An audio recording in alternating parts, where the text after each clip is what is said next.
कब्ज। कुछ कब्ज ऐसे होते हैं जो जल्दी आते रहते हैं और जल्दी जाते रहते हैं, कुछ होते हैं जिद्दी वाले। जिद्दी वाले पे बात कर लेते हैं। ऐसे लोग हैं जिन्होंने अपने जीवन में कब्ज के बिना कोई दिन देखा ही नहीं। उनको लगता है कि भाई ऐसी ही जिंदगी होती होगी। लेकिन मैं आपको ये बताना चाहूंगा कि जिद्दी से जिद्दी कॉन्स्टिपेशन भी आसानी से ठीक हो सकता है, और कुछ दिनों में। कितने दिनों में? 5 दिन में, 6 दिन में। कैसे ठीक होगा इसको स्टेप बाय स्टेप समझते हैं। उससे पहले समझना पड़ेगा कॉन्स्टिपेशन होता क्यों है।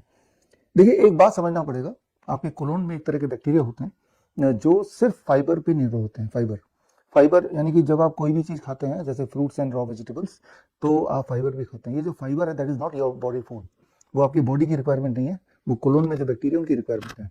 और वो बैक्टीरिया जितने ठीक से आप उसको पोषण करेंगे, फाइबर देंगे, उतना अच्छा वो कोलोन की सफाई रखेंगे। एंड अगर सफाई नहीं रख पाते तो दैट इज कॉल्ड कॉन्स्टिपेशन।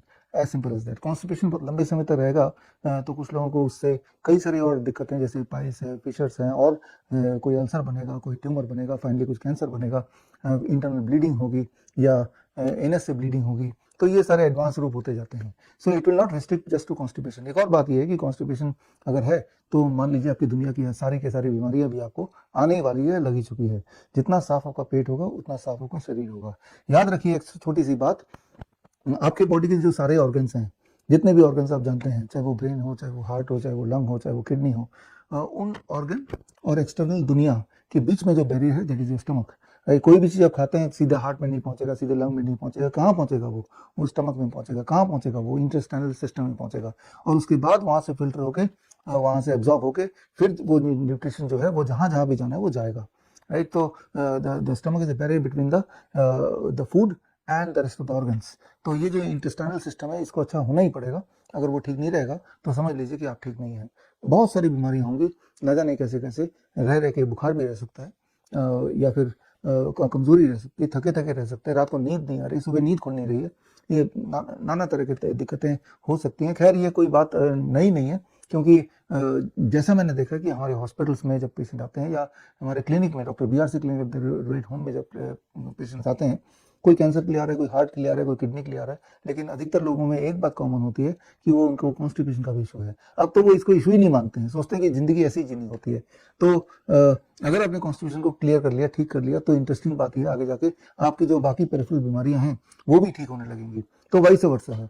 तो चलिए सोल्यूशन की तरफ बढ़ते हैं। सोल्यूशन मैंने आपको अभी भी बातों बातों बता ही दिया, और सोल्यूशन तो यही है कि आपके डाइट में अगर 60% कम से कम फाइबर नहीं हुआ तो समझ लीजिए कि आप कॉन्स्टिपेटेड ही हैं। डाइट में 60% या उससे अधिक फाइबर कैसे करेंगे? That's what I have been telling for last 15 years, that is through DIP diet. हमारे इस चैनल में हेल्थ केयर टुडे में न जाने कितने सारे वीडियोस DIP डाइट पे ऑलरेडी हमने बनाए हुए हैं, जिसमें आपको पता है कि ब्रेकफास्ट में फ्रूट ब्रेकफास्ट लेना होता है, और लंच और डिनर से पहले सलाद लेना होता है। सलाद तो हम लेते ही, लेकिन बॉडी वेट के अनुसार। मेरा बॉडी वेट 70 kg, एक और अगर शून्य लगा लो तो 700 ग्राम। इतने फ्रूट 12 बजे तक, और 700 ग्राम का आधा 350 ग्राम, 350 ग्राम सलाद लंच में, 350 ग्राम सलाद डिनर में। That becomes the appropriate amount of fibre जो कि मेरी बॉडी में जाना चाहिए। अब मैं उम्मीद कर सकता हूँ कि मुझे कॉन्स्टिपेशन ना हो। राइट। तो जिन फूड से कॉन्स्टिपेशन होता है उन्हें छोड़ना पड़ेगा। Dairy product is number 1, refined and packed food is number 2। तो दोनों को छोड़ दीजिए। राइट। और जिन चीज़ों से कॉन्स्टिपेशन जाती है उन्हें अपनाना पड़ेगा, जो मैंने अभी बताया, fruits and raw vegetable, be on DIP diet. जब आप ये करेंगे, हमारे पेशेंट जब हमारे क्लिनिक में आते हैं, जो लोग करते हैं, हजारों लोग, और कई साल तक हमने यही ऑब्जर्व किया है, इट टेक्स अबाउट 3 days, 3 दिन लगता है कॉन्स्टिपेशन से पीछे छुड़ाने में फॉर 90% ऑफ पेशेंट। 90% का तो ये प्रॉब्लम सॉल्व हो जाती है। अदरवाइज वो लोग जिंदगी भर लैक्सेटिव्स पर निर्भर होते हैं, उसके बाद भी कोई ना कोई लिंगरिंग प्रॉब्लम होती रहती है। लेकिन 10% ऐसे होंगे जिन्हें मैं बोलता हूँ जिद्दी कॉन्स्टिपेशन वाले लोग। ये 3 दिन तो क्या, 7 दिन 10 दिन में भी DIP डाइट के बाद भी उनको कोई खास बेनिफिट होता हुआ नहीं दिखता। तो अब ऐसे पेशेंट्स के लिए, ऐसे जिद्दी कॉन्स्टिपेशन वाले लोगों के लिए जो रामबाण है दैट इज आंवला। आंवला क्या करना है? आंवला आपको 8-10 आंवले खरीदने हैं, ताजा आंवला। किसी भी मौसम में मिलता है, कभी महंगा मिलता है, कभी सस्ता मिलता है, मिलता जरूर है। ये हमने हमेशा से देखा है और देख लिया है। तो आपको क्या करना है कि आंवला लेना है 10, लेके 8 से 10, और लेके सुबह खाली पेट होता है, उसको कूटना अच्छी तरह से, और एक कपड़े से उसको निचोड़ना है। कोल्ड प्रेस जूसर से जूस भी निकाल सकते हैं, बट निचोड़ के भी काम चल जाएगा।